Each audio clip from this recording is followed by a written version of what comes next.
Ya, mi hermano, ya estamos listos. Ok, bienvenidos, queridos hermanos. Es una alegría ver nuevamente a la familia de la fe, 1% de lo que es toda la congregación. Y lo especial es que a través de los tiempos, Dios permite que se presenten muchas cosas, pero la iglesia a través de sus actividades, sus ministerios, nos animamos. Y eso es importante porque el ministerio del día jueves no decae, sino más bien fieles a través de esta causa de tener comunión y de edificación, nos permite reunirnos aquí. Es una alegría ver nuevamente a Eri, Sofi, Ceci, Gerardo, Berito, ahora que tenemos a nuestra hermana aquí presente, nuestra hermana Reina. Entonces, también bendiciones para Alex, Chisa, y gracias por todo lo que Dios nos da en este día y en especial podernos reunir y animarnos. Hermano Gerardo podrá pensar en dos cantos y mientras tanto el hermano Eri va a hacer pedirle para que nos dirigen una oración, para que nos pongamos en manos de Dios. Entonces, para que todos estemos en este tiempo, pues, compartiendo. Hermano Eri, por favor.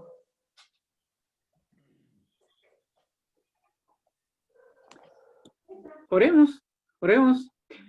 Bendito Dios, le damos gracias por este momento de estudio, gracias por lo que nos hemos podido reunir. Padre, que tú ayudes a Jimmy en todo lo que ha estudiado hoy y Padre, ayúdale a poder tener palabras fáciles para nosotros. También que podamos para tener un momento de comunión en este estudio, de poder tratarnos como hermanos, alegrarnos juntos, Padre, al vernos de nuevo por este medio. Padre, siempre animándonos, ayudándonos a seguir adelante, sabiendo que tenemos una esperanza tan preciosa. Padre, gracias te damos por lo que tú nos dejas vivir este día, por todo lo que nos has guardado. Te damos gracias y te pedimos por este estudio, en el nombre del Señor Jesús. Amén. Amén. Bueno, vamos a entonar dos alabanzas. Son dos alabanzas cortas, ¿cierto? Pero de alguna manera nos van a llevar a reflexionar un poco acerca de lo que dice cada una de ellas, ¿no? La primera es Llevaré tu gloria, ¿sí? La alabanza Llevaré tu gloria. Entonemos, mis hermanos. Heme aquí, yo iré, Señor. Heme aquí, yo iré, Señor. Envíame a mí, que dispuesto estoy. Llevaré tu gloria a las naciones. Heme aquí, yo iré, Señor. Heme aquí, yo iré, Señor. Envíame a mí, que dispuesto estoy. Llevaré tu gloria a las naciones. Y la segunda alabanza que vamos a entonar es Torre Fuerte. Entonces, hermanos. Torre fuerte es el nombre del Señor. Torre fuerte es el nombre del Señor. A él correrá el justo y levantado será. A él correrá el justo y levantado será. Torre fuerte es el nombre del Señor. Torre fuerte es el nombre del Señor. A él correrá el justo y levantado será. A él correrá el justo y levantado será. Amén. Damos paso a nuestro hermano Jimmy con el estudio de esta noche. Adelante, hermano Jimmy. Muchas gracias, hermano. Estamos teniendo el estudio de la vida de Jesús, utilizando los 4 evangelios, los cuales nos dan una luz, ¿sí? A la luz de las Escrituras, podemos ver el recorrido que hizo nuestro Señor Jesucristo por estas tierras del mundo, y empezando en un sector donde moraban los judíos. Realmente ese fue su región donde predicó el evangelio, y también otros sectores aledaños. Hemos venido avanzando con él desde su nacimiento. Hemos visto su bautizo, también su genealogía, también hemos visto las tentaciones. Hemos visto también cuando empieza ya el ministerio. Hemos visto de la clase anterior que llegó Eri hasta las bienaventuranzas, lo que muestra en Mateo y también en Lucas. Vamos a empezar en esta noche viendo cómo los evangelios muestran el principio del ministerio del Señor Jesucristo. Les animo a mis hermanos que están aquí presentes, tener Mateo que puedan analizar. Vamos a ver también algunos milagros, también la elección de unos apóstoles, los primeros apóstoles que Dios escogió.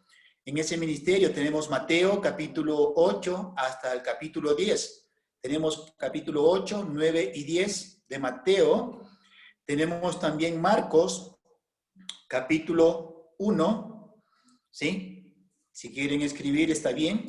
Marcos capítulo 1 y comienza del versículo 29. Marcos 1, 29 al 3, 19.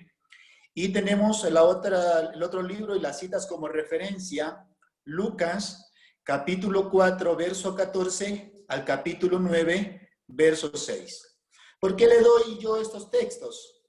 Es porque justamente estos 3 evangelios muestran los milagros, el trabajo ministerial de nuestro Señor Jesucristo en sus principios, y también la elección de sus primeros apóstoles.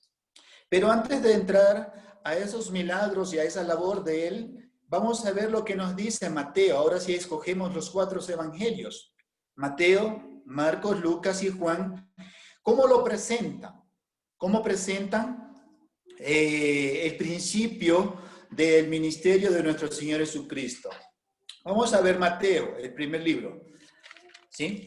Esos textos que yo le di, es bueno que ustedes lo tengan ahí para que lo vayan mirando ahorita mientras escuchamos un poquito de historia, cómo Mateo, Marcos, Lucas y Juan muestran el principio del ministerio de nuestro Señor Jesucristo. Mateo dice: Jesús estableció su base en Capernaum, ¿sí? Y desde allí ministró en Israel, relatando parábolas, enseñando sobre el reino de Dios y enseñando a los enfermos, sanando a los enfermos, y viajó a la región de los Gadarenos y sanó a los endemoniados.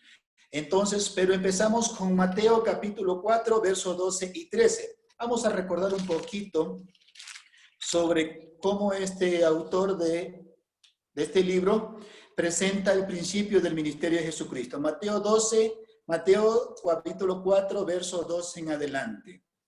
Cuando Jesús oyó que Juan estaba preso, volvió a Galilea, y dejando a Nazaret, vino y habitó en Capernaum, ciudad marítima en la región de Zabulón y de Naftalí. Justamente esta frase que se presenta, y recordemos que nuestro Señor Jesucristo siempre tuvo de hacer toda justicia que estaba escrito en las Escrituras. Sí, toda justicia, que se cumpla toda justicia. Y esta es una de ellas. Justamente el profeta Isaías, en muchos años atrás, ya había manifestado esa profecía, del 14 al 16, para que se cumpliese lo dicho por el profeta Isaías cuando dijo: tierra de Zabulón y tierra de Naftalí, camino del mar al otro lado del Jordán, Galilea de los gentiles. El pueblo asentado en tinieblas vio gran luz. A los asentados en región de sombra, de muerte, luz les resplandeció. Aquí el autor Mateo estaba mostrando que estas regiones llenas en tinieblas iban a tener luz. Esa luz la representa nuestro Señor Jesucristo. Y miremos lo que dice el 17. Desde entonces comenzó Jesús a predicar y a decir: arrepentíos porque el reino de los cielos se ha acercado. Así empieza el autor de este libro, que es Mateo, a principiar el ministerio de nuestro Señor Jesucristo. Ahora vamos a ver un poquito también de lo que nos dice Marcos. Marcos también tiene su perspectiva. Dice, el Evangelio de Marcos contiene la mayor cantidad de eventos, está lleno de acción.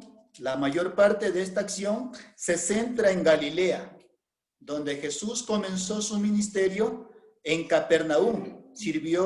Esta ciudad de Capernaum sirvió como base de operación. Y eso lo tenemos en Marcos capítulo 1, verso 21. ¿Sí? El verso 21 de Marcos, capítulo 1, el verso 21, dice: y entraron en Capernaum, y los días de reposo, entrando en la sinagoga, enseñaba. Cuando Jesús llegó a su hogar en Nazaret para comenzar su ministerio, hubo dos pasos preliminares de preparación. Primera instancia, antes de comenzar el ministerio, nuestro Señor Jesucristo hubo dos pasos. El primero fue su bautizo. Tuvo que bautizarse. Y el segundo, tuvo que ir al desierto, fue llevado por el Espíritu al desierto y fue tentado, ¿sí? Por Satanás. Y ese era el desierto de Judea. Después de las tentaciones, Jesús regresó a Galilea y estableció su base de operación en Capernaum. También el autor de Marcos muestra que su base para empezar desde ahí el ministerio está en Capernaum. ¿Sí? Tenemos también el capítulo 1 de Marcos, versículo 14 al 15, dice: después que Juan fue encarcelado, Jesús vino a Galilea predicando el evangelio del reino de Dios, diciendo: el tiempo se ha cumplido y el reino de Dios se ha acercado. Arrepentíos y creed en el evangelio. ¿Ok? Vamos a ver también lo que nos dice Lucas. Jesús creció en Nazaret y comenzó su ministerio terrenal al ser bautizado por Juan. Eso lo vemos en Lucas capítulo 3, 21 al 22. Y ser tentado por Satanás. ¿Sí? Entonces, tenemos estas características aquí para principiar el ministerio de nuestro Señor Jesucristo. Gran parte de su ministerio se centró en Galilea. Él estableció su hogar en Capernaum y desde allí enseñó por toda la región. Sí, más tarde visitó la región de los Gadarenos, donde sanó a un endemoniado. También Lucas presenta a Capernaum como su base para principiar su ministerio de esos tiempos principales. Es decir, que nuestro Señor Jesucristo, tanto Mateo, Marcos, Lucas y Juan, presentan esa base en la ciudad de Capernaum para empezar su ministerio. En Juan, ahora vamos a Juan. Juan en especial. Juan es muy especial. Juan no presenta tantos milagros y tanta labor como presenta Mateo, Marcos, Lucas y Juan, y él se centra en otras actividades. Pero dice él, Juan dice, luego fue a Capernaum, que se convirtió en su nuevo hogar. Eso lo vemos en Juan, capítulo 2, verso 12. Después de esto descendieron a Capernaum, él, su madre, sus hermanos y sus discípulos estuvieron allí no muchos días. Entonces tenemos los 4 evangelios empezando su ministerio de una ciudad. De esta ciudad, ¿cómo se llama esta ciudad? Hermana, Capernaum. Amén. Esa es la ciudad. Entonces no olvidemos esa ciudad porque es importante. De ahí él empieza su ministerio. Ok. Ahora, mirando un poquito yo lo que vimos en lo que es historia, Y yo les di algunos textos. Yo les di Mateo, al principio les di Mateo capítulo 8 hasta el capítulo 10, que lo tengan como referencia. Mateo capítulo 8 hasta el capítulo 10. El otro libro y los textos como referencia les dejé Marcos capítulo 1, versículo 29 hasta el capítulo 3, verso 19. Lucas capítulo 4, verso 14 hasta el capítulo 9, verso 6. Esos 3 evangelios van a mostrar específicamente el recorrido que hace Jesucristo para principiar su ministerio. Entonces, vamos a hacer aquí una actividad ahorita. Vamos a tener 2 minutos, ¿sí? Con esos textos que ustedes tienen ahí, ¿sí? Ya los tienen ustedes escritos con esos textos que yo les di, o quieren que se los vuelva a repetir. Porque en este momento vamos a hacer una actividad, ¿ok? ¿Tienen los textos? Mateo, hermano Freddy. Sí, repite rápidamente porque no los anoté. Ya, hermanito, ok, tomen apunte. Mateo capítulo 8 al 10. Mateo capítulo 8 al capítulo 10. Marcos capítulo 1, 29, Marcos capítulo 1, versículo 29 al capítulo 3, verso 19. Ese es Marcos. Lucas capítulo 4, verso 14 hasta el capítulo 9, verso 6. ¿Sí? Justamente analizando el estudio para esta noche, vi que estos 3 evangelios solo muestran la labor principal, elecciones de unos cuantos apóstoles y milagros, sanaciones y en especial esperanza a personas que no la tenían. Muy bien, tenemos 2 minutos para poder nosotros revisar de estos 3 evangelios y escoger el que más nos impacta, ya sea la elección de un apóstol, ya sea un milagro o ya sea un momento de esperanza para alguien quien no la tenía. Podemos empezar a buscar en este momento.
Pero están transmitiendo.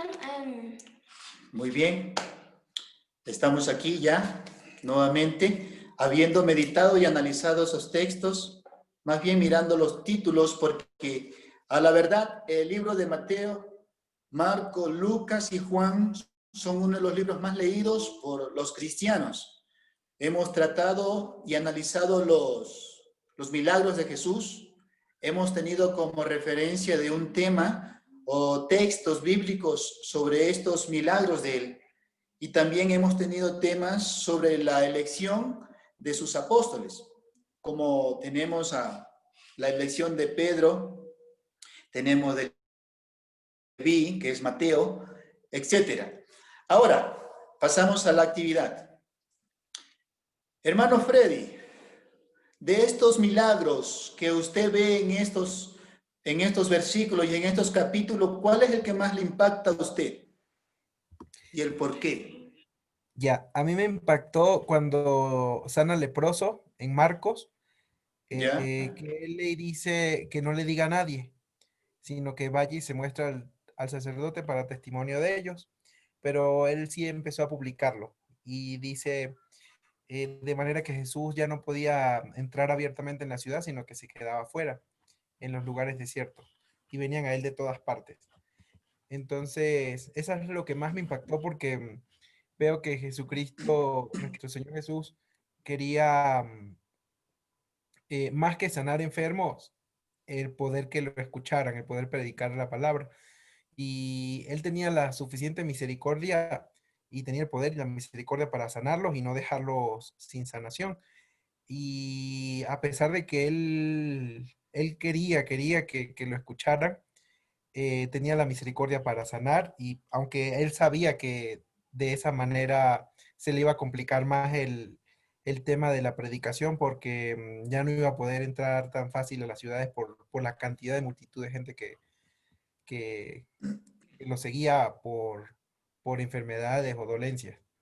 Entonces, eso es lo que más me impactó, que a pesar de que, eh, digamos, eh, la intención era, entiendo que era predicar lo más que se pueda, pero tenía la misericordia para sanarlos, a pesar de que eso podía entorpecer un poco el que pudiera entrar a las ciudades a predicar. Chévere, hermano Freddy, muchas gracias. Justamente al analizar estos textos en Hechos, capítulo 1 al 4 y también Marcos que lo presenta, Jesús hace milagros, pero lo hace con un propósito. Primero, lleno de misericordia, porque Dios sabía que estas personas querían continuar con sus vidas. Recordemos que este leproso de aquí justamente tenía familias, tenía esposa, tenía hijos, tenía una vida. Y su anhelo tan profundo era poder regresar a ese lugar de donde un día salió. Porque no es que las personas ya saben que van a ser leprosos y en ese momento tienen que dejar de hacer su vida social, familiar y espiritual. No.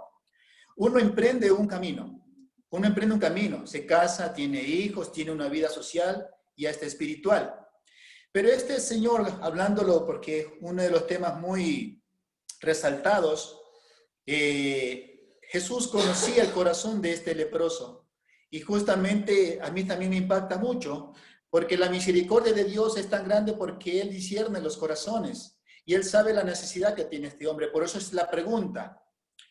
Dice aquí en el versículo 2 de Hechos, capítulo 1, Mateo capítulo 8, verso 1 en adelante, dice, cuando descendió Jesús del monte, le seguía mucha gente, y aquí vino un leproso, y se le postró ante él, diciendo, Señor, si quieres, puedes limpiarme. En primer lugar, el leproso no podía estar ahí, ¿sí? ¿Por qué? Porque ellos tenían una ciudad, la ciudad de los leprosos. Entonces, alguien que salga de la ciudad de los leprosos era castigado, y muchas veces también era castigado con la muerte. Este hombre se lanza a esa experiencia y a exponerse que lo vean y lo lleven a una condena muy grande. Él se sacrifica exponiéndose a todo eso, pero porque sabe que Jesús va pasando por ahí y la fama de él ya se había extendido. Entonces este hombre, todo ese esfuerzo y sacrificio que hizo, fue merecedor de lo que Dios le dio, la sanidad. Y ahí tenemos un milagro de sanidad. Y por eso es que le dice, si tú quieres, ¿sí? Límpiame. Y la respuesta de Jesús dijo, yo quiero, sé limpio. Entonces, es un acto muy maravilloso. Ok, hermana Reina, aquí la tengo en pantalla. Hermanita, de estos eventos maravillosos que usted los conoce, ¿cuál es el que más le impacta?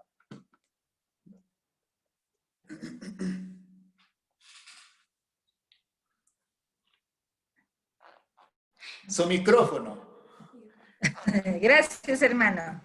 Gracias. Bueno, aquí analizando mi familia miramos que el que más nos llama la atención es el siervo del centurión. Ajá, o sea, nos llama más la atención, como dijo Jesús, la admiración de Jesús también, de ver esa fe tan absoluta, ¿no? Que dice, solamente manda, di tu palabra y así se hará, porque yo también tengo siervos a mi nombre, dice. Entonces, o sea, ver la fe de este hombre y que a la hora que donde Jesús le dijo que él ya estaba sanado, así se sanó. A mí lo que más me llama la atención o me impacta es la fe de este hombre, que no necesitó de ir o que vaya a su casa para que sea sano, sino solamente con decir, él ya creía y sabía que su siervo se iba a sanar. Tiene razón, mi hermana. Realmente la fe de este hombre centurión es muy impactante. Y algo que vemos también de relevancia es que él sabe, el centurión sabe lo que es autoridad. El centurión sabe lo que es autoridad, porque un centurión tenía bajo su cargo a 100 soldados. Esos soldados debían estar a cargo de él y él les ordenaba lo que tenían que hacer. ¿Sí? Entonces, el centurión ya había experimentado por muchos años qué era tener autoridad. Y esa fe, como usted lo manifiesta, y esa conversación que tienen con Jesús es maravillosa. Dice, usted sabe lo que es autoridad, con decir solo algo se cumple. Yo también tengo a mi cargo un grupo de soldados, y cuando yo digo esto, ellos lo cumplen. Entonces, la fe que se muestra ahí es tan grande que nuestro Señor Jesucristo se queda contento. Porque aún en estas personas realmente hay fe. Y el centurión, recordemos que un centurión era romano, ¿sí? No era judío, era romano, ¿sí? Ok, vamos a seguir. Muchas gracias, hermano Freddy. Una consulta. Sí, era romano, pero vemos que a él no le dice como a la samaritana, perdón, a la mujer que le dijo que primero a los judíos y ella le respondió que no, a unos perrillos ansian de lo comer de lo que cae de la mesa. Pero a él vemos que no, a él sí, bueno, vamos, le dijo. Eso es lo que me llama la atención a mí, no sé, esas diferencias. Sí, buen punto, hermano Freddy, buen punto. La reputación de este centurión era muy buena ante los demás. Y recordemos que el centurión con quien está hablando es con Jesucristo. Jesucristo discernía los pensamientos y también él podía probar los corazones. Por eso que él, cuando él tiene una conversación con ciertas personas, él hace inquietudes o preguntas indirectas. Como usted dice, hasta los perrillos comen de esas migajas que caen de la mesa cuando habló con esa mujer. Entonces, este centurión era un comandante que tenía bajo su cargo 100 soldados, pero él no era un comandante o un centurión que era muy enérgico, era malo, no, se había ganado el respeto de sus soldados y de las personas a su alrededor. Dice que su reputación era buena. Por eso es que Jesús lo trata con esa estima. Por eso es que Jesús lo trata con esa consideración.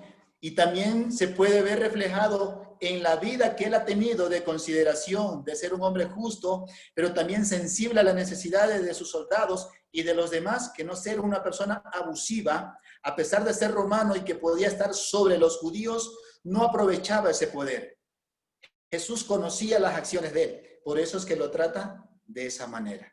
Pero buen punto, hermano Freddy. Gracias, hermana Reina. Realmente esa fe de ese hombre es buena, es buena. Ok, hermano Gerardo, aquí lo tengo en mi cámara. ¿Qué le impacta a usted de estos milagros que estamos tratando en estos capítulos? ¿Qué es lo que a usted más le llama la atención? Dos cosas, ¿no? Oiga. Hay que aprovechar, pues, hay que aprovechar. Chévere, está chévere. Ah, sí. Dos cosas. Una, me llama la atención la actitud de Jesús siempre, ¿no? Por ejemplo, cuando está con el leproso le dice quiero, ¿cierto? Sé limpio. Cuando está con el centurión le dice yo iré y lo sanaré. Después sana a la suegra de Pedro, ¿no? Después, cuando sana al paralítico, no solamente lo sana, sino le dice, ten ánimo, ¿cierto? Igual, cuando está con la mujer de flujo de sangre, también le dice, ten ánimo, ¿cierto? Cuando él ve al pueblo que estaba como disperso, dice que tuvo compasión de ella, ¿no? Entonces, me llamaba mucho la atención ese tipo de actitud de Cristo Jesús ante la gente, ¿no? Ese tipo de Cristo Jesús ante las personas que estaban sufriendo. Eso es una, ¿cierto? Y lo otro que me llama la atención, y ahí sí pues entramos en un tema complicado, porque en Mateo capítulo 9, desde el versículo 14 hasta el 17, hay un grupo de versículos que hablan sobre el ayuno, ¿cierto? Y hablan sobre el paño nuevo, sobre el vestido viejo, el vino nuevo sobre un odre viejo. Entonces, si se pudiera ampliar un poco más este aspecto sería chévere, ¿no? Pero esas dos cositas a mí me llamaron la atención. Ok, chévere. Recordemos que Jesús, ¿sí?, está en un ministerio muy chévere, realmente no es como a veces nosotros queremos llevar un ministerio. Empezamos, llegamos, podemos llegar a la casa, tomamos un cafecito, después descansamos, al día siguiente otra vez tenemos otra visita. Recordemos que el ministerio de él fue arduo. Y es ahí donde tenemos la inquietud en la pregunta sobre el ayuno, pero también hay que ver la pregunta de quién viene, ¿sí? Esa pregunta sobre el ayuno, ¿de quién viene? Y empezamos leyendo, entonces vinieron a él los discípulos de Juan. Miren quiénes vienen a hacer la pregunta. Los discípulos de Juan el Bautista, diciendo, ¿por qué nosotros y los fariseos ayunamos muchas veces y tus discípulos no ayunan?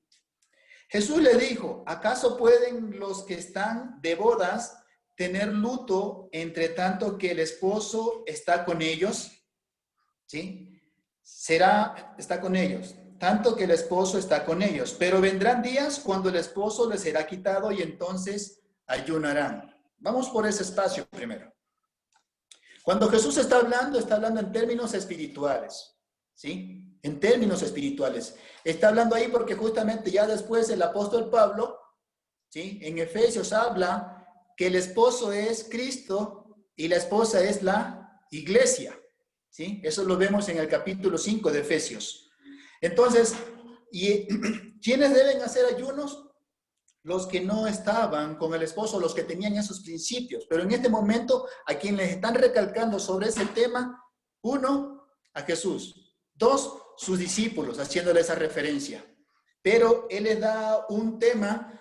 Puede ser que en ese momento los discípulos de Juan el Bautista no hayan entendido el comentario de nuestro Señor Jesucristo. ¿Por qué? Porque todavía ellos no sabían nada de lo que era una iglesia. Ellos no sabían nada de lo que era una iglesia, porque en ese momento Jesús estaba empezando el ministerio. Y es ahí más adelante donde ya el Señor viene y dice, nadie pone remiendos de paños nuevo en vestido viejo. ¿Sí? Entonces, aún más, puede ser que los discípulos de Juan el Bautista se están más confundiendo todavía cuando le habló del esposo y que los que estaban con el esposo y eso. ¿Y ellos cómo se habrán quedado? Entonces, nadie pone remiendo de paño nuevo en vestido viejo.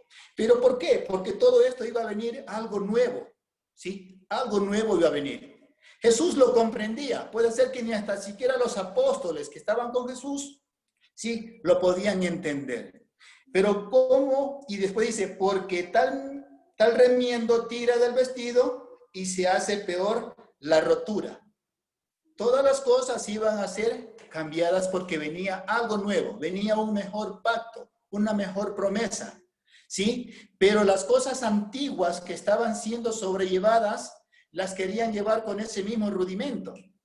Entonces, querían cambiar las cosas prontamente. Por eso es que dice, nadie pone remiendos de paño nuevo en vestidos viejos. Ahora, y sigue el Señor Jesucristo ampliando el panorama. No sé si tal vez pues se confundieron más o ellos pudieron entender ahora con el vino. ni echan vino nuevo en odres viejos. De otra manera, los odres se rompen y el vino se derrama. Y los odres se pierden, pero echan el vino nuevo en odres nuevos y el uno y el otro se conservan juntamente. Todo lo antiguo, ¿sí? Todo lo antiguo iba a quedar a un lado. Iba a venir algo nuevo. Era lo que tenía nuestro Señor Jesucristo en sus manos, en su ministerio. El reino de Dios se ha acercado, comienza Él. Recordemos lo que hablamos en Mateo. El reino de Dios se ha acercado. Él viene con una nueva promesa, la iglesia. Todas estas cosas y la nueva ley que venía, todo era nuevo, pero tenían que ser cimentadas en cosas nuevas, en nuevas promesas, en un nuevo sacrificio. Entonces, todas estas cosas del vino bueno en odres viejos, es decir, en recipientes ya casi requebrajados, se iban a quebrar y se destruyen porque el vino nuevo mantiene una conserva muy especial. Y asimismo, nadie pone un remiendo nuevo, ¿sí?, en una ropa vieja. Es difícil, porque si alguien lo estira, se rompe. Era necesario que todo lo que venga de aquí en adelante sea nuevo. Y es ahí justamente por el ayuno. Es decir, que el ayuno iba a ser estipulado, pero ¿cuándo? Cuando vengan nuevas cosas, cuando el esposo ya no esté con su iglesia.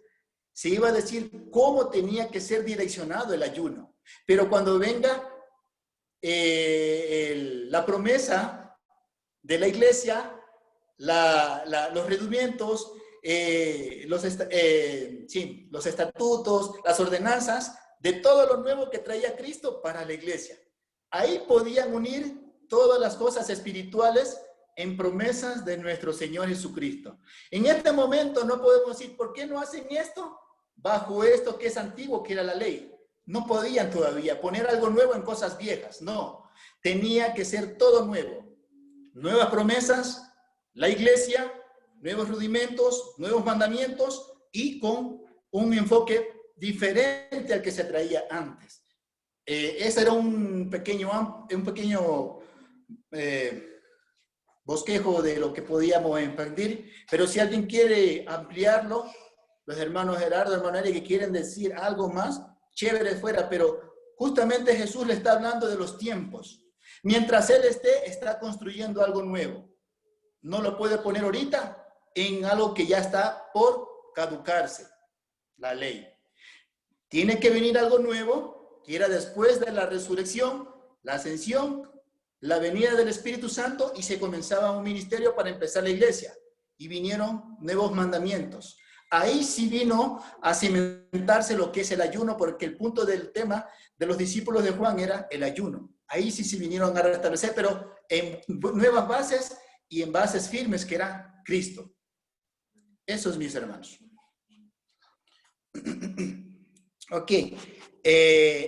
Déjenme mover la cámara. Hermano Eric, usted que conoce, usted que sabe, que se lo han contado.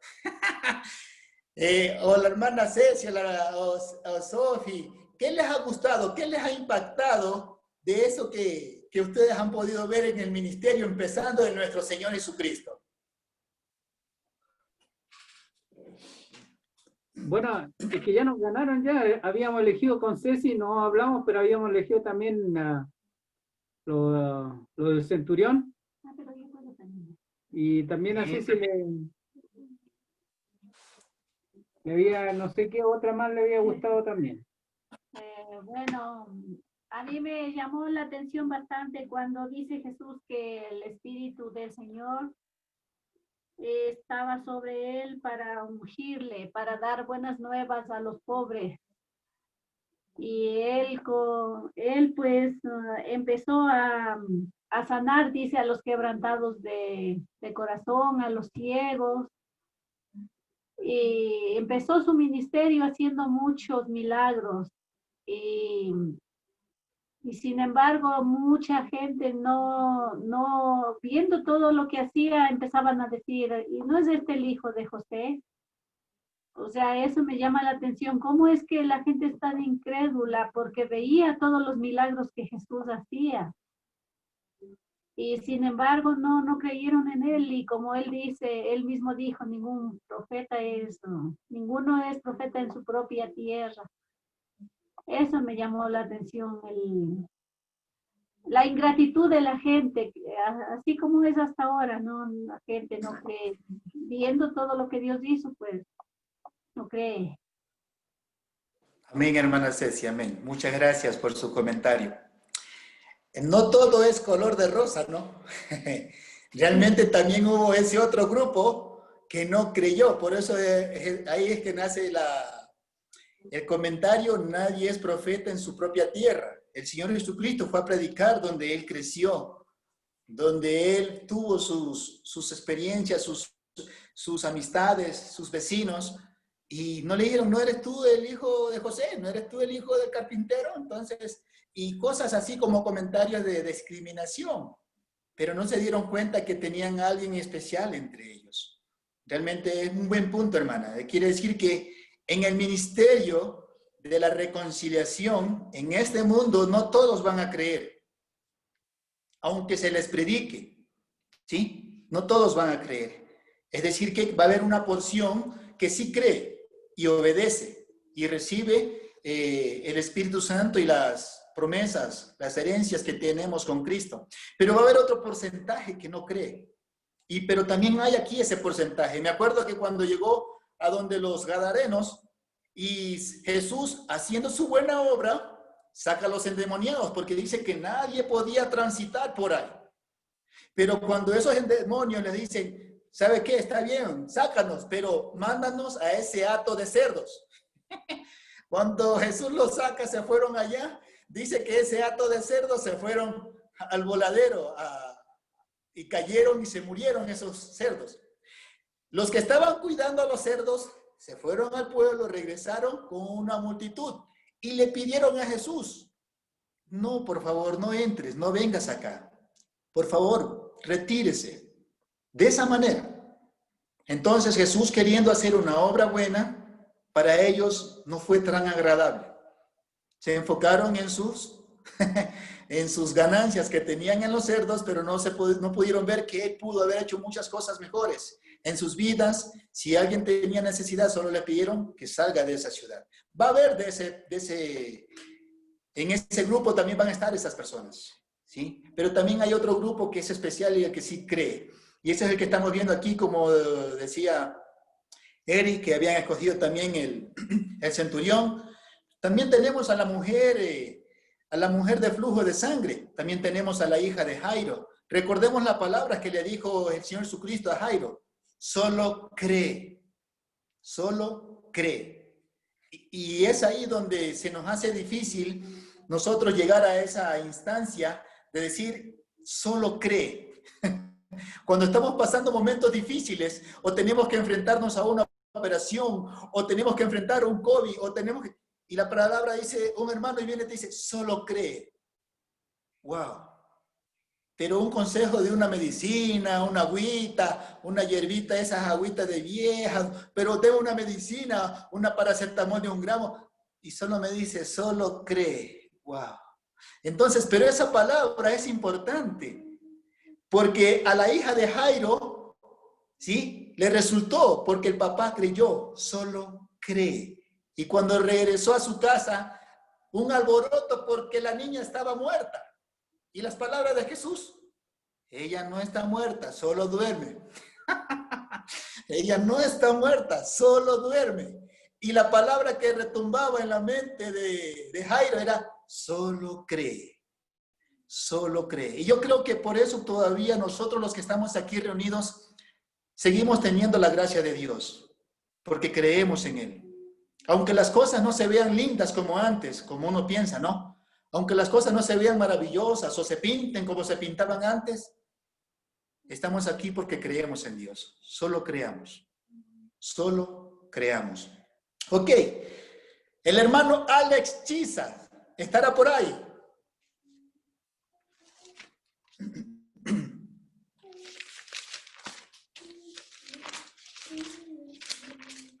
Sí, dígame. ¿No se encuentra?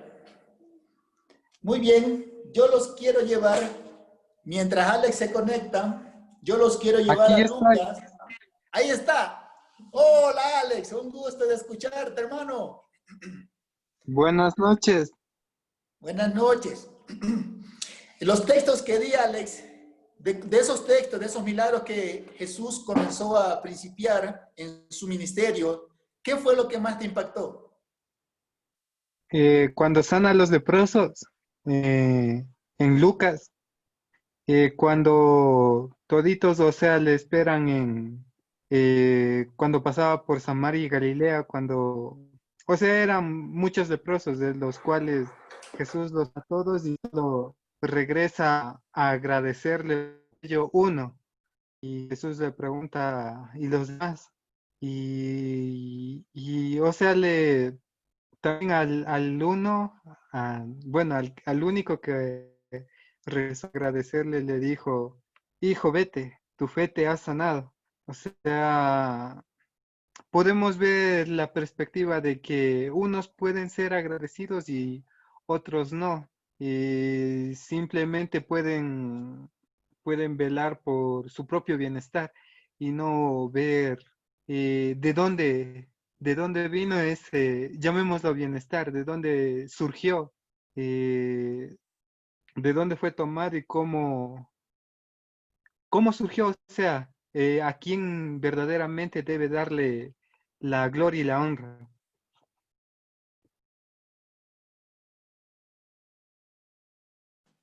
Amén, hermano Alex, amén.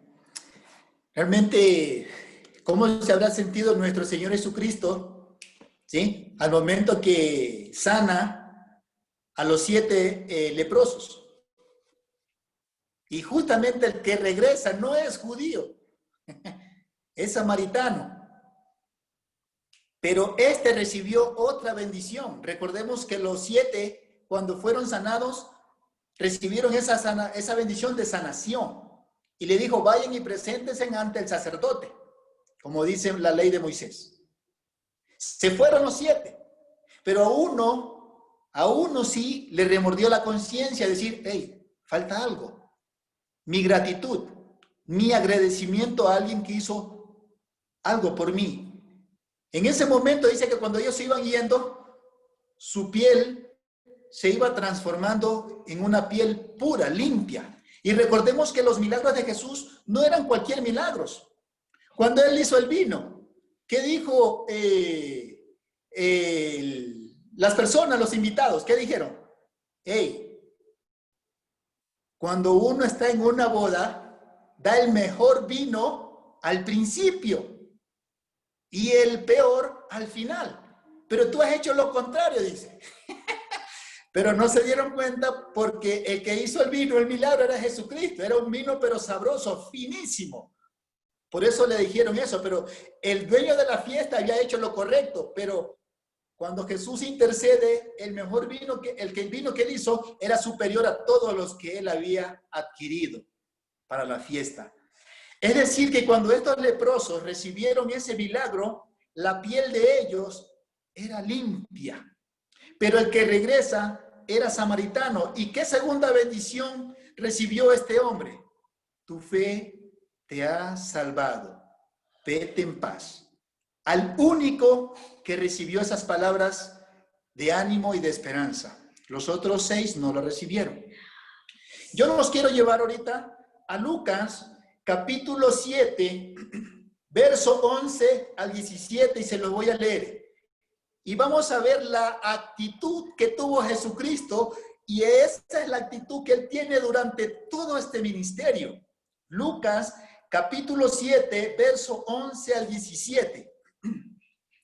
Aconteció después que Él iba a la ciudad que se llama Naín, e iban con Él muchos de sus discípulos y una gran multitud. Cuando llegó cerca de la puerta de la ciudad, he aquí que llevaban a enterrar a un difunto, hijo único, ¿sí? Hijo único de su madre, la cual era viuda, y había con ella mucha gente en la ciudad. Y cuando el Señor la vio, se compadeció de ella y le dijo, no llores. Y acercándose, tocó el féretro y los que llevaban se detuvieron y dijo, joven, a ti te digo, levántate. Entonces se incorporó el que había muerto y comenzó a hablar y lo dio a su madre. Y todos tuvieron miedo y glorificaron a Dios diciendo, un gran profeta se ha levantado entre nosotros y Dios ha visitado a su pueblo. Y se extendió la fama de él por toda Judea y por toda la región de alrededor. Es una lectura muy profunda. Jesús viajó a Naín y halló una procesión fúnebre que salía de la aldea. El hijo único de una madre viuda había muerto y la había dejado virtualmente desvalida, desamparada. Pero Jesús devolvió la vida al muchacho. Este milagro que solo está registrado en Lucas. ¿Qué vemos aquí? En primera instancia, tenemos a una procesión fúnebre, ¿sí? Muchas personas acompañando a la viuda, y para que eso suceda, realmente las personas se ganan la estima. Acompañando y llevando el féretro. Muchos ahí, amigos, dolientes, vecinos, familiares, y más que todo su mamá. Después de eso, las incertidumbres. Unos pensando cómo ayudar a esta viuda para solventar sus necesidades. Otros tratando de cumplir con el acto de llegar y sepultarlo y regresar a sus actividades. Pero también el tema de la mamá, la viuda, desamparada, sin esposo, sin hijos. En ese momento, ¿cuáles eran sus expectativas? Ninguna. Jesús pudo adentrarse a todo eso y poder estar en el corazón de esta viuda. ¿Sí? Y poder estar en el corazón de esta viuda y poder animarla a seguir adelante. Le resucita a su hijo, le dio esperanza, una compañía y un ánimo en este mundo. La actitud de Jesucristo fue esa toda su ministerio, lleno de misericordia, llena de compasión, hasta que Él pudo llegar a la cruz. Queridos hermanos, este es un pequeño breve rasgo de lo que hemos visto de estos primeros, de este primer ministerio, iniciando este ministerio y la elección de muchos. Entonces, vamos a dejar ahí, si alguien quiere acotar algo, puede hacerlo, si alguien tiene una pregunta. Ahí está el hermano Eric, el hermano Gerardo, está el hermano Freddy, que pueden contestar. ¿Ok? Que Dios me los bendiga, me los cuide. Esta era una pequeña porción de la vida de Jesús, empezando su ministerio, haciendo milagros, la elección de los apóstoles y la actitud de él con lo que hizo dentro de sus labores como un hijo de Dios, como un siervo de Dios. Eso es lo que puedo ver yo en él.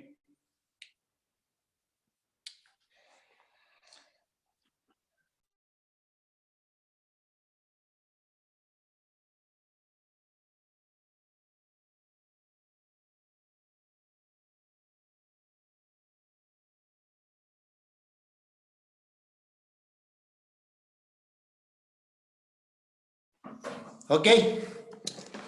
Eri, ¿tiene algo que decir?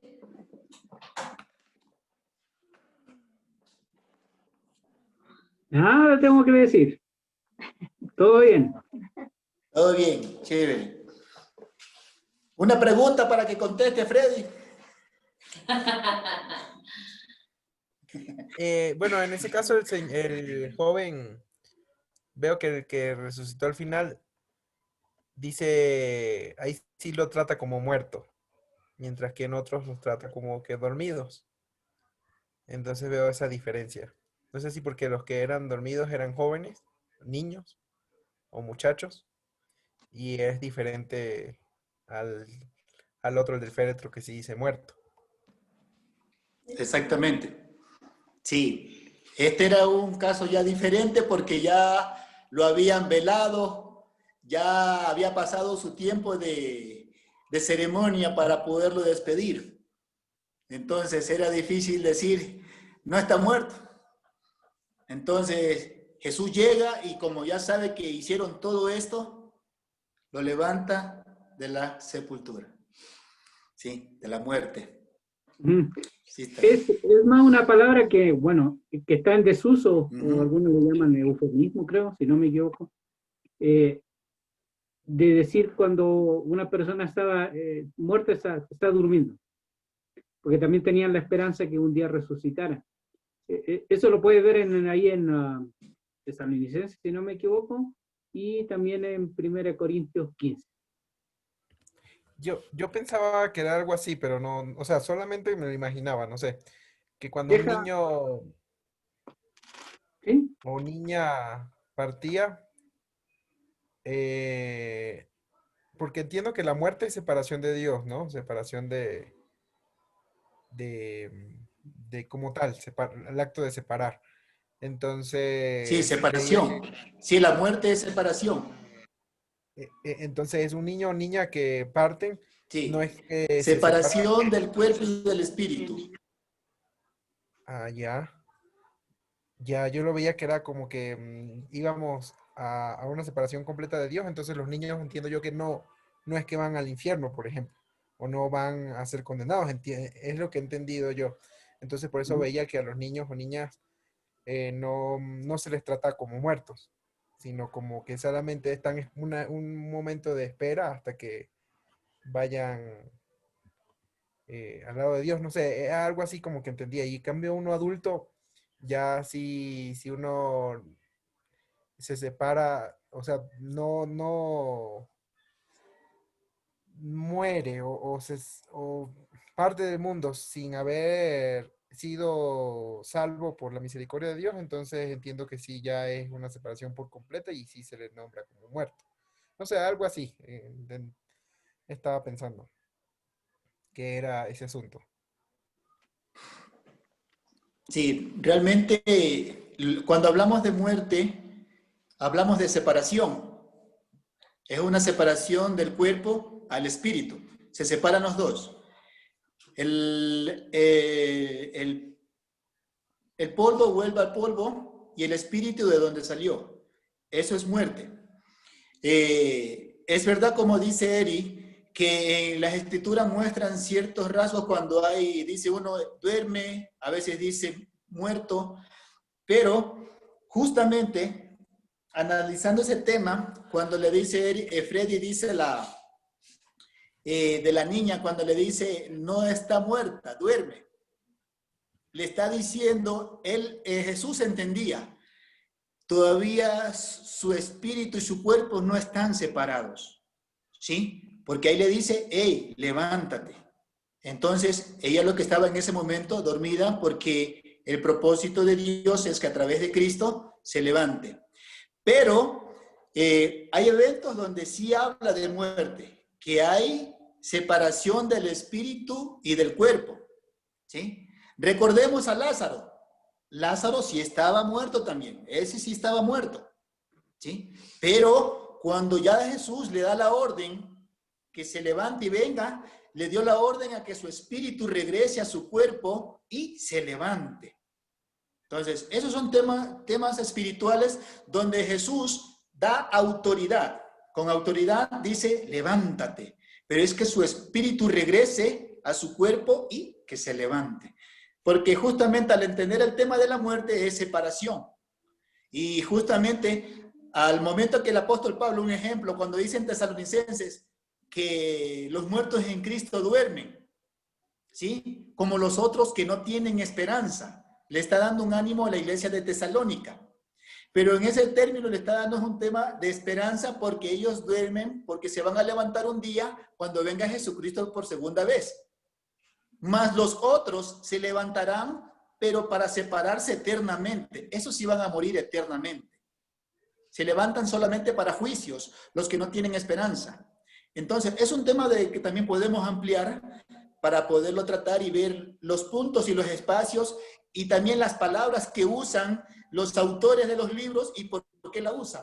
¿Por qué dice duerme? ¿O por qué le dice muerte? O por qué dice, bueno, la separación de una vez lo está manifestando y temas así que son muy interesantes. Pero sí es buen punto del hermano Freddy y también cómo lo direccionó Eri. Hay de manera diferente cómo lo tratan. Chévere. Sí, Porque siempre depende de dónde está el pasaje, cómo se use duerme, porque hay algunas partes, por ejemplo, que dice, bueno, lo que te da en 1 Tesalonicenses 4:13, dice, no ignoréis acerca de los que duermen, y todo el pasaje está hablando de los que mueren. ¿Qué pasa con los que mueren? O sea, ¿perdieron la salvación? ¿Qué pasó? No. Entonces eso les tranquilizaba a ellos. Pero en otras partes duerme, a veces quiere decir como que está medio dormilado, como que se está quedando. Tenemos que estar velando, no durmiendo. O sea, que estar atentos a las cosas de Dios. Entonces depende del contexto, pero cuando se relaciona con la muerte y se está hablando de esos temas, quiere decir que a los que duermen, a los que murieron. Como lo que dijo Jimmy cuando a Lázaro, ¿no? Por aquí tengo, nuestro amigo Lázaro duerme, ahí en Juan 11:11.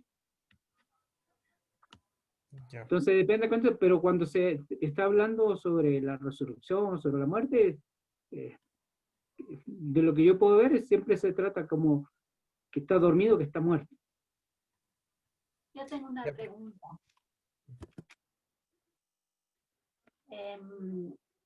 ¿Por qué Jesús lloró cuando murió Lázaro? Se supone que Jesús sabía que lo podía volver a la vida. ¿Y por qué lloró? Ok. Bueno, empecemos.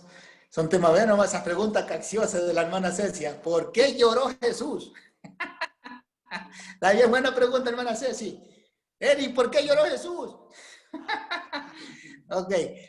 En primera instancia, recordemos que Jesús fue 100% hombre. Porque tenía lágrimas.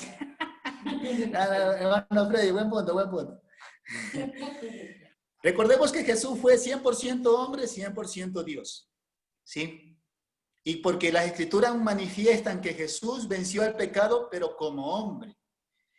Al relacionarse, recordemos también que la familiaridad que tenía, ¿sí? La familiaridad que tenía Jesús con Marta, María y Lázaro, que eran 3 hermanos, muy entregados a la obra de Dios, muy amigos de Jesucristo, le llegó esa relación muy profunda a él. Y más que todo es el sentimiento y la desesperación que el ser humano, cuando se aparta de algo importante, y justamente es ahí viendo el desenlace que se estaba presentando y los sentimientos de María y de Marta para con su hermano y las palabras que le dicen. Recordemos lo que ellas le dicen. Si tú hubieses estado, él no hubiese muerto. Pero no se lo dijeron como yo se lo estoy diciendo en este momento, ¿no? Un poco relajado y todo eso. Se lo dijeron de una manera profunda, con sentimiento. Ellas decían, bueno, y ahora nos quedamos sin mi hermano, sin nuestro hermano. Ahora, ¿cómo podemos sobrellevar nuestras vidas? Él era el que hacía tales cosas, etcétera. Pero Jesús va más allá. Va más allá. Jesús llora. Muchos eruditos dicen por la amistad que tenía con ellos, por la sensibilidad de la muerte y porque muchos mueren sin tener esperanza y esperanza de vida eterna. Por eso él se sensibiliza y dice en las Escrituras, Jesús lloró. Entonces, porque él sabe lo que significa eso. Y vamos más allá. Entonces, Marta es consciente y María que si hubiese estado Jesús, él no hubiese muerto, pero lo que no entendía Marta y María es que aún estando muerto y sepultado, Jesús lo podía levantar. Y eso fue lo que pasó.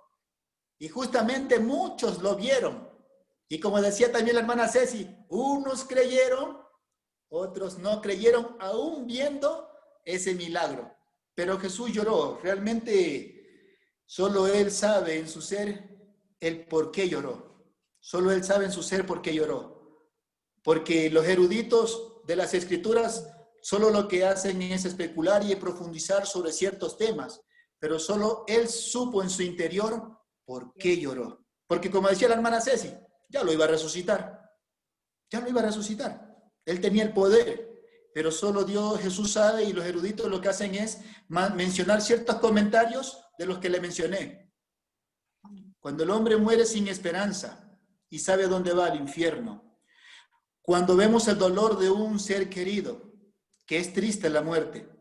Y cuando las amistades están de por medio, hay un dolor muy duro, muy profundo. Eso significa la muerte. Entonces, pero Jesús trajo esperanza. En la cruz Él venció la muerte y venció al pecado. Eso, hermanita. Gracias, hermanita. Bueno, una de las cosas que... Dale, te escucho, Ari. Sorry, está ahí. Primero me dice la Ceci. No, dale, no. Dale. Dale, Eri, te escucho, digo. Ya, que lo que nos presenta en el Evangelio de Juan, lo de Lázaro, nos muestra a Jesús tal como era. Y eso es lo que pretende mostrar Juan, lo que él vio. Él no está inventándose, sino que él está mostrando tal cual como era Jesús. Y lo que quiere enfatizar también el Evangelio de Juan es mostrar a Jesús, que ese verbo, que dice en 1:12, dice que vino ese verbo y se hizo carne, y habitó entre nosotros. Y me gusta como pone en Primera de Juan, las palabras que me gustan a mí, mira, lo que vimos, lo que tocamos, tocante al verbo. O sea, él vio todo eso, él experimentó todo eso, no se lo inventó. Pero había una razón para enfatizar la verdad, esa verdad sobre Jesús, ese lado que algunos querían echar para el lado, que eran los gnósticos y otras cosas que decían, no, Jesús cuando vino realmente no era carne y hueso, porque eso, ¿cómo el Hijo de Dios se pudo hacer carne? Eso es pecado y un montón de cosas más inventadas. Entonces, Juan justamente trataba eso, mostrar a Jesús tal como era, tal como vino. Pero recuerda como estudiamos Hebreo, dice, mira, él fue tentado en todo, y hizo muchas cosas, pero no pecó. Era el Hijo de Dios. Y eso es lo maravilloso que, mira, también nos deja enseñanza para nosotros, y podríamos decir, nos deja la vara muy alta. Si Jesús pudo, también lo podemos hacer nosotros. Podemos vivir, podemos querer vivir como Dios manda. Amén. Sí, es medio complicado la pregunta de la hermana Ceci, ¿no? La respuesta más sabia sería, el que llega primero al cielo pregunta, ¿no? Porque realmente es complicado. Pero cuando uno analiza puntualmente las palabras que están, en este caso en Juan capítulo 11, es como que a uno,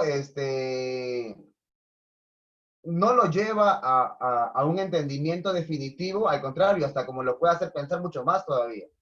Porque, por ejemplo, en el versículo 33 dice, Jesús entonces, al verla llorando y a los judíos que la acompañaban, también llorando, se estremeció en espíritu y se conmovió, ¿cierto?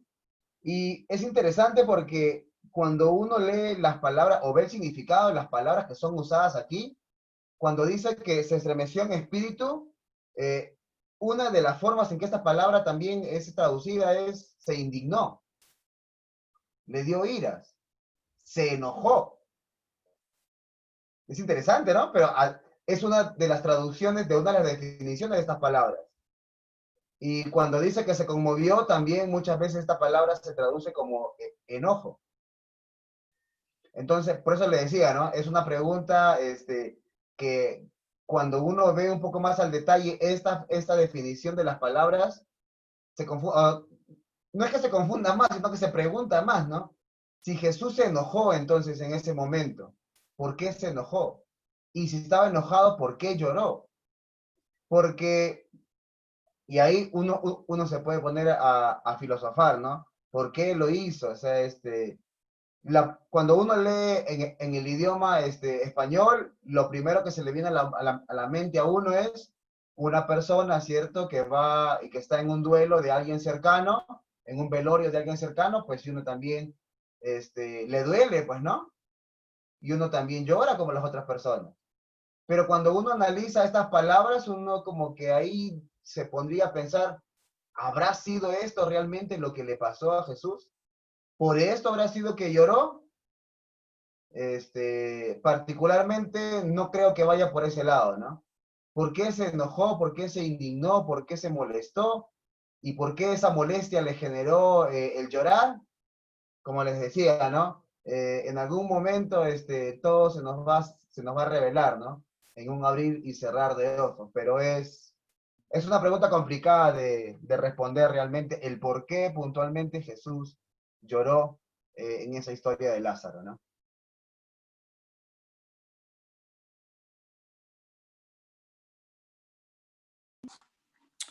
Sí, amén, amén. Buena pregunta, hermana Cecia. Hizo pensar a todo el mundo. Daya. Buena pregunta. Sí. Sí, y bueno, y lo importante es, como vemos en los puntos que mencionó Eri, se mostró tal como era, que era cuando él se bautizó, aún no teniendo pecado, se bautizó. Como él dijo, para que se cumpla toda justicia. Otro punto también era para identificarse con las demás personas. Él lo que quiso cuando estuvo en la tierra fue eso, identificarse con las personas. Que no era alguien desconocido, que no era alguien que había que tenerle miedo. Era alguien que se podía ganar el afecto, el aprecio y la confianza y más aún la fe en él. Entonces muchos confundieron los milagros que él hizo. Ahí ahorita justamente en ese joven que él resucitó dice, ha llegado entre nosotros un profeta. ¿Sí? Y comenzaron a adorar a Dios, dice las Escrituras. Confundieron muchas cosas. Pero él estaba sembrando algo que a futuro se cosechó. Cuando él ya ascendió a los cielos, los apóstoles comenzaron a hacer su ministerio y era la iglesia. Que todo lo que hizo Jesús lo hizo con un propósito. Amar a la humanidad y enseñarles a vivir como Dios quiere que vivamos. ¿Sí? Creación de Dios, reconciliándose con Él a través de su Hijo Cristo Jesús y viviendo para Dios todos los días en Él. De una manera buena, de una manera intachable, en el aspecto de que las personas no tengan nada que decir de nosotros, sino más bien con un corazón sensible, bueno, poder llegar a ellos. Eso fue lo que hizo Jesucristo. Cuando tuvo que reprender, justamente en estos párrafos dice la purificación del templo. Justamente cuando llega al templo, comienza a botar todo eso, porque no era porque lo hacían de una manera de necesidad. Habían forjado en sus hábitos una corrupción, y ya no solamente en el exterior, sino también en el interior de su ser. Por eso es que Jesús los reprende y les hace ver que esa es la casa de su padre, y la habían convertido en mercader, en cueva de ladrones. Y es ahí donde Jesús purifica el templo, pero de una manera transparente, de una manera disciplinaria, que habían olvidado los primeros rudimentos, cómo Dios les aceptó como pueblo y por qué permitió hacer ese templo, para que ahí se desglose una verdadera adoración ante ellos y con el Padre Celestial. También hubo disciplina para la sociedad que estaba a su alrededor. Chévere. Queridos hermanos, ha sido hermoso compartir con ustedes estos eventos de nuestro Señor Jesucristo. Recordemos que Él sale de la tentación, ¿sí? En el desierto de Galilea, sí, el desierto de Judea, sí, de Galilea. Llega a su tierra donde se crió y de ahí se asienta en Capernaum, en el desierto de Galilea. En Capernaum se asienta como base para empezar su ministerio. Tenemos un recorrido aquí que ha hecho haciendo algunos milagros y se encuentra él escogiendo discípulos y predicando el evangelio. También dice que están siendo muchos bautizados y el grupo de discípulos estaba creciendo. El próximo jueves seguimos viendo el capítulo 5, donde el hermano Gerardo va a expandir ciertos temas donde el recorrido y el ministerio de nuestro Señor Jesucristo es arduo. Él no descansa, ¿sí? Él no tiene tregua. Él sabe que el tiempo apremia. 3 años de ministerio y concluye y entrega su vida. Eso es, mis hermanos. Muchas gracias por su fina atención. Si alguien no tiene nada más, pues podemos hacer una oración para despedirnos. Si alguien tiene motivo de oración, para irlos escribiendo y poder orar.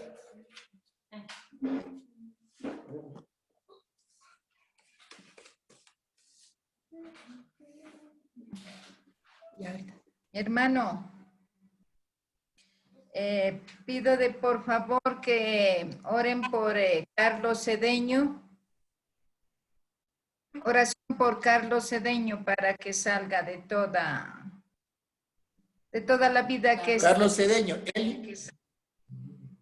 Carlos Cedeño. ¿Es sí. hermano en Cristo? No. ¿O es un amigo? Es un amigo, ajá. Okay. Amigo de la familia. Ya. Muy bien, hermanito. Está involucrado en todo que es afuera, pues entonces eso es lo que pedimos. Ya, salud que física. Ok. Sí. ¿Alguien más tiene otro motivo de oración? Sí, por el crecimiento espiritual de la familia, de las familias. Ok.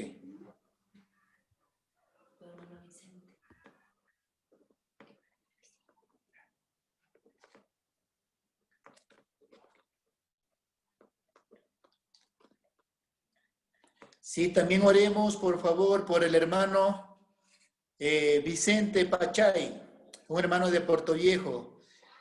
Hoy día dice que ha estado con una fiebre muy alta. Entonces, podemos especular que puede ser el coronavirus o no sabemos qué habrá pasado ahí, pero tiene una fiebre muy alta el hermano Vicente Pachay, por favor.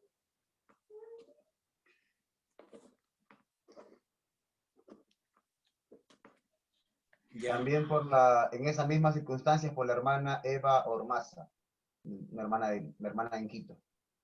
También para que Dios le ayude. Ella tiene también, bueno, está hospitalizada, ¿no? Para que Dios le fortalezca su salud y pueda salir de este temita complicado.